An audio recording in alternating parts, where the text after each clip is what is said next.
कुमारजी आज्ञा गर्नुहुन्छ। हे अगस्त्य मुनि, सत्य देवीले यज्ञ कुण्डमा फाल हाली प्राण त्यागेको देखेर देवताहरू, यक्ष, किन्नर, दैत्य, दानव, गन्धर्व, नाग, अप्सरा आदि त्यहाँ रहेका सबैले के यस्तो अनर्थ भयो भनी आश्चर्य र डर मानिरहे।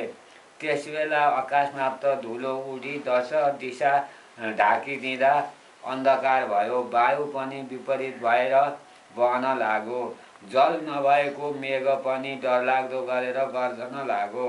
सबै देवताका आँखामा धुलो भरिएर नदेख्ने हुँदा भूमिमा घोप्टो परे। कसैलाई हावाले उडाइ लग्यो। कति रुन कराउन लागे, कति आफ्नो बचाउ गर्न लागे, कति भागे, कति स्वास्नी छोराछोरीहरूको सयार गर्नतिर लागे। यसरी महाउत्पात भयो। दक्ष प्रजापतिले मनमा विचार गरेर सबै निम्तामा आएकाहरूलाई डराउनु पर्दैन भनेर अनेक प्रकारले साहस दिएर चित्त आकुल भएकाले आफ्ना गुरु बृहस्पतिजीका पास गएर भने, हे गुरु, अब कसो गरौँ? अनर्थ भयो, हाहाकार पर्यो। त्यसै बेला नारद ऋषि सत्यदेवीले प्राण छाडेका बेलादेखि देवताहरूमा हाहाकार भएसम्मको सकल समाचार लिएर कैलाश पर्वतमा पुगी महादेवका चरणमा दण्डवत गरेर बिन्ती गरे। हे ईश्वर, तपाईँकी प्राणप्यारी सत्यदेवीले प्राणत्याग गरिन्। किनभने हे शशिशेखर, हे विषमजो र हे करुणामय, हे पिनाक प्राणी, पापिष्ट दक्ष प्रजापतिले हजुरको नाना तरहले निन्दा गरी अनेक तरहका हेलाले भरिएको त्यो कहाँको देवता हो? त्यो त बहुला हो। त्यसलाई मेरो यज्ञमा नडाकी मलाई के होला? ब्रह्मा विष्णु र मेरा ज्वाइँहरू छँदैछन् भनेर निन्दा गरेको सुनेर सत्यदेवीले सहन गर्न नसकी लात्ताले पृथ्वीमा हानेर कसैको मुख नहेरी कोर्दले आगो जस्तो मुख पारेर यज्ञको प्रदक्षिणा गरेर हजुरको नाम लिँदै यज्ञ कुण्डमा फाल हालेर प्राणत्याग गरिन्। हे ईश्वर, हजुरका भयले अग्निले शरीर डढाउन सकेका छैनन्। प्राण मात्र त्याग गरेर शयन गरे झैँ यज्ञ कुण्डमा सुतिरहेकी छन्। यो कुरा बिन्ती गर्न भनेर आएको हुँ। अब के कसो गरौँ? अनर्थ भयो। यस्तो नारदका कुरा सुनेर महादेव भन्नुहुन्छ, हे नारद, यो कुरा साँच्चै हो कि होइन? यस्तो सुनेर नारद भन्दछन्, हे शिव, जगतका मालिकको अगाडि अमिथ्य झुटो कुरा कसरी बोल्न सकौँला? ध्यान दृष्टिले हेर्नु भए अवश्य विश्वास पर्ला। यस्तो नारदको कुरा सुनेपछि क्रोध गरेर तिनै आँखाबाट आगाको ज्वाला निकालेर दारा किर्दै रिसले दुवै हात मुठी पारी नारदको अगाडि भन्नुभयो, हे नारद, 33 कोटी देवताले रक्षा गरिराखेको त्यस पापिष्ट दुष्ट दक्षको निर्मूल गरेर छाड्नेछु। अब तिमी आफ्नो आश्रममा जाऊ। तब नारद ऋषि महादेवलाई दण्डवत गरेर आफ्नो लोकतर्फ लागे।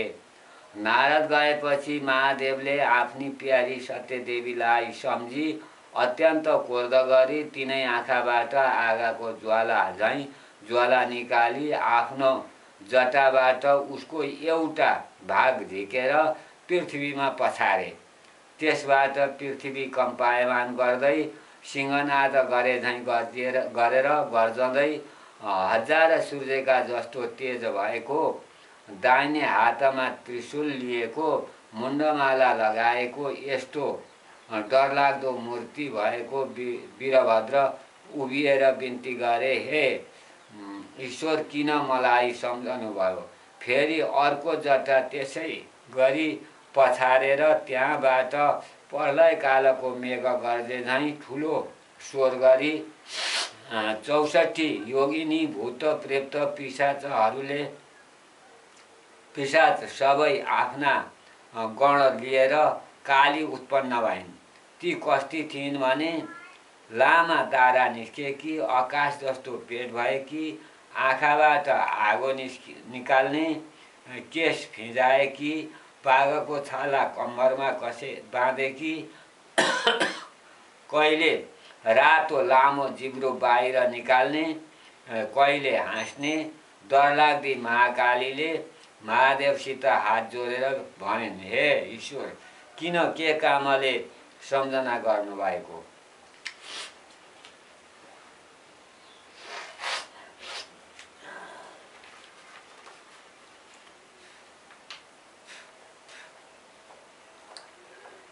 यस्ता कुरा सुनेर महादेव भन्नुहुन्छ, हे वीरभद्र, हे महाकाली, पापिष्ट दक्ष प्रजापतिको यज्ञ विध्वंस गरेर 33 कोटी देवताले रक्षा गरिएको दक्षको पनि संहार गरी आओ। यसै कामको निमित्त तिमीहरूको आराधना गरेको हो। अब नन्दी भृङ्गी 64 योगिनी विषम ज्वरो समेत भएर दक्षको यज्ञ चाँडै नाश गर्न जाओ। महादेवको आज्ञा शिरोधार्य गरी वीरभद्र महाकाली सबै गण लिएर सिंहनाद गर्दै पृथ्वीलाई कम्पाउँदै यमराज आए झैँ गरी क्रोधले पूर्ण भएर कैलाशदेखि तल झरे। यिनीहरूको चालामाला देखेर पृथ्वीलाई थाम्न साह्रै गाह्रो पर्यो, भुइँचालो आयो। साथै समुद्र उर्लिएर यावत जीवात जन्तु सबै त्राही त्राही भए।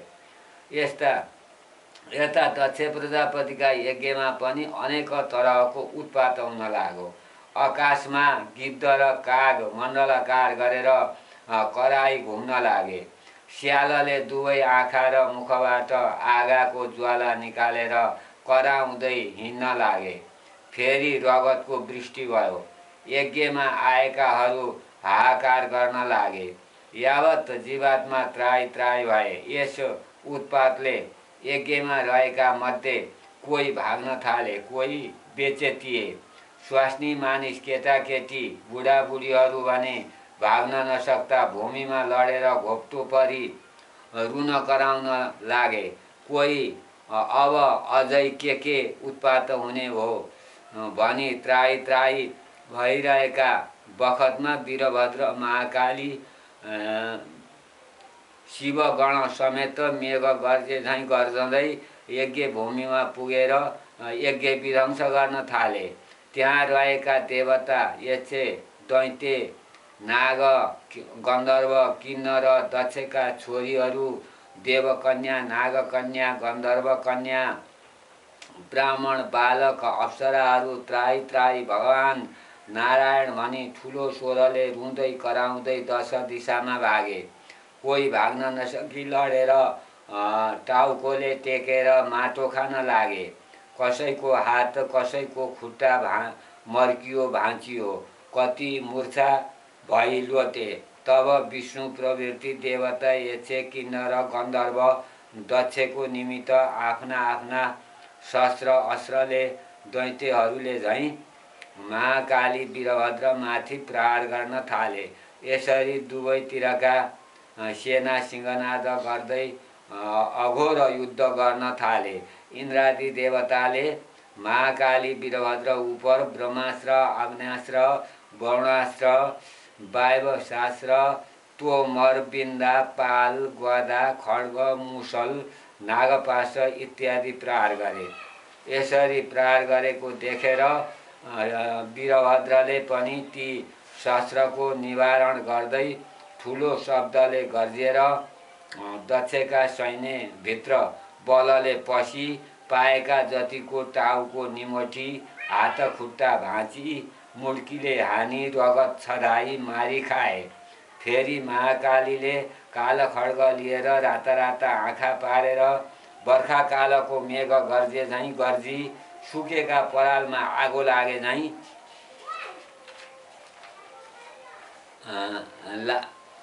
मृगका समूहलाई उन्मत्त सिंहले नासे झैँ क्षणभरमा नाश गरिन्। फेरि वीरभद्रले शत्रुहरूको 100 वर्षले क्रुद्ध भएर नन्दी भृङ्गी 64 योगिनी भूत प्रेत समेत भएर देवगणमा कसैको टाउको कसैको हात पाउ छुट्याई मासु खान लागे। रगत पिएर कोही नाच्न कोही हाँस्न लागे। शिवगण दक्षका सेनालाई मार्दै थिए। विषम ज्वरोले पनि दक्ष प्रजापतिका सेनाका शरीरमा पसी अचेष्टा पारे।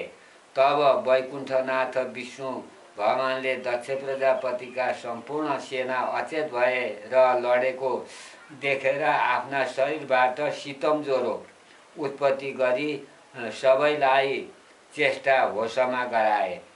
सचेष्टा हुने बित्तिकै अनेक तरहका शस्त्र अस्त्र लिएर बत्तीको पुतली झैँ भएर वीरभद्रमाथि जाइ लागे। पनि सुकेका खरमा आगो लागे झैँ सिंहनाद गरेर एकै छिनमा सबैलाई मारे। दक्ष प्रजापतिका सेनामा कसैको शिर छैन, कसैको गिँड छैन, कसैको हात छैन, कसैको पाउ छैन। कति कम्मर करङ भाँचिएर लडेका छन्, कति ठिलठिला छन्। यस्तो देखेर दक्षका सेना रक्षा गर भनी कराउन थाले। कोही भाग्न थाले, कसैले कुलेलम ठोके। भगवान भाग्न नसक्ने जति पृथ्वीमा लडी कराइरहे। यसरी सैन्य विध्वंस गर्दै जति पाएका देवता यक्ष गन्धर्व नागहरू समाती काटी यज्ञमा होमेर नाश गर्न लागेको वीरभद्रलाई हेरी विष्णुले राता आँखा गरेर नागले लामो सास फेरे झैँ गरी सुस्केर हाली अग्निको बल्दो ज्वाला झैँ भएर देब्रे हातले पञ्चजन्य शङ्ख बजाई दाहिने हातले कौमोदकी गदा उठाई सङ्घार कालमा का रुद्र जाइ लागे झैँ वीरभद्रका सेनामा जाइ लागे। यस्तो देखेर देवता यक्ष गन्धर्व किन्नर नाग सबै दक्ष प्रजापतिका सेनाले धन्य धन्य विष्णु भनी विष्णु तिम्रो जय होस् भन्दै शस्त्र अस्त्र लिएर लड्न थाले। यस्तो देखेर महाकाली क्रोधले अग्निको ज्वाला जस्तै ज्वाला मुखबाट निकालेर चतुरखष्टी योगिनी भूतप्रेत प्रथम गण भएर खड्गले काट्ने, मुड्कीले हानेर मार्ने र निमोठेर यज्ञमा होम्ने गरेर दक्ष प्रजापतिको सेनालाई जसरी ठुलो वायुले बादललाई हल्लाई टुक्रा टुक्रा गरेर नाच्दछ त्यसै गरी नाश गरे।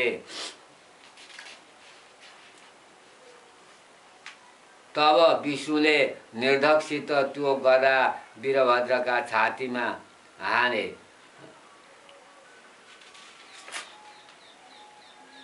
नाश गरे। तब विष्णुले निर्धकसित त्यो गदा वीरभद्रका छातीमा हाने। त्यसका चोटले वीरभद्र तत्काल भूमिमा लडी मूर्छा परे। फेरि विष्णुले भूत प्रेत पिशाच नन्दी भृङ्गीहरूलाई शङ्खको शब्द गर्दै गदा प्रहार गरे। त्यसले गर्दा शिवगण पनि निकै मूर्छा परे, कोही भाग्न लागे। यस्तो अवस्था देखेर दक्ष प्रजापतिको सेना देव दानव यक्ष किन्नर नागहरूले धन्य धन्य विष्णु भनी स्तुति गरेर पुष्पवृष्टि पनि गरे। विष्णुले बलपूर्वक पञ्चजन्य शङ्ख बजाएको दक्ष सेनाले धन्य धन्य विष्णु भनी जय जयकार गरेको शब्द मूर्छा भइरहेका महावीर वीरभद्रका कानमा पर्यो। मूर्छाबाट बिउजी उठी हेर्दा आफ्नो सेना कोही मूर्छा परेका, कोही भागिसकेका, कोही भाग्न तयार भएका। यस्तो अवस्था देखेर क्रोधले पूर्ण भएर काल समान त्रिशूल उठाएर नारायण विष्णुलाई हेरेर बेगले छातीमा ताकी त्रिशूल प्रहार गरे। त्यो त्रिशूल विष्णुका छातीमा लाग्यो। त्यसको वेदना सहन नसकी नवैद्वारबाट रगत बगाई रणभूमिमा लडी विष्णु मूर्छा भए। वीरभद्रले विष्णु मूर्छा परेपछि प्रलय कालको मेघ गर्जे झैँ गर्जिएर दक्षका सेनामाथि जाइ लागेर कोही कोटी कोटी सैन्यको नाश गरे। वीरभद्र गर्जेको स्वर खप्न नसकी दक्ष प्रजापतिका सैन्य त्राही त्राही भनेर कराई भाग्न लागे।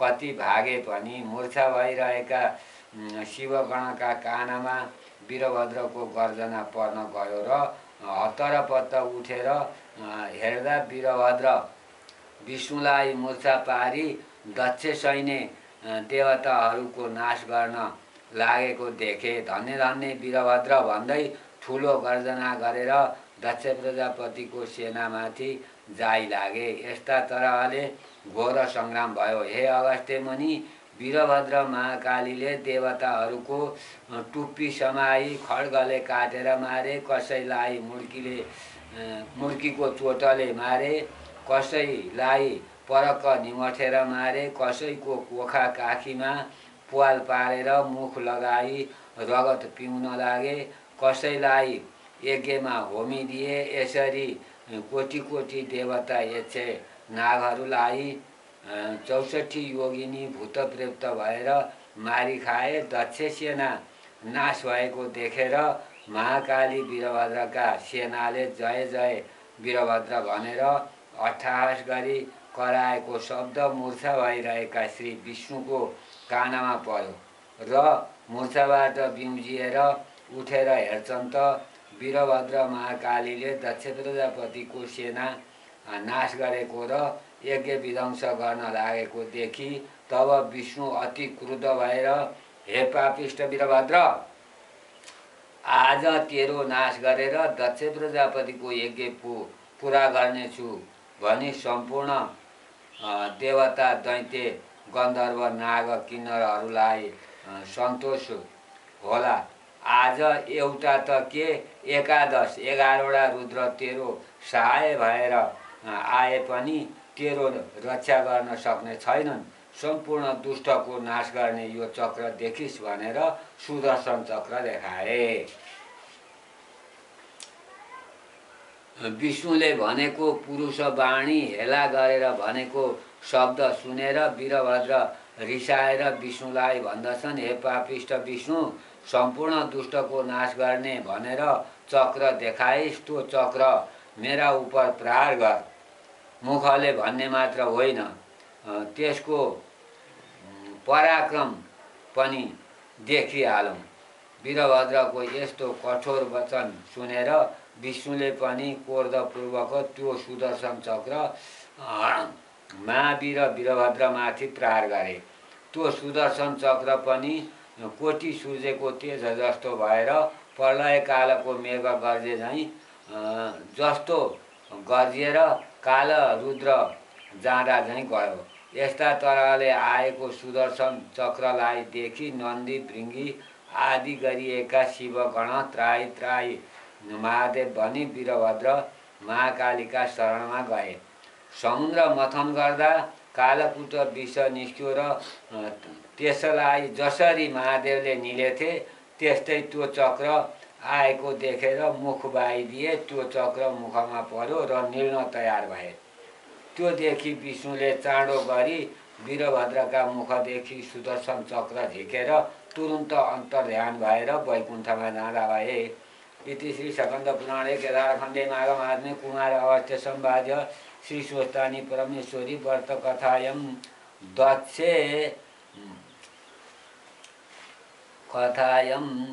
दक्ष सेना विध्वंसो नाम सप्तमो अध्यायः।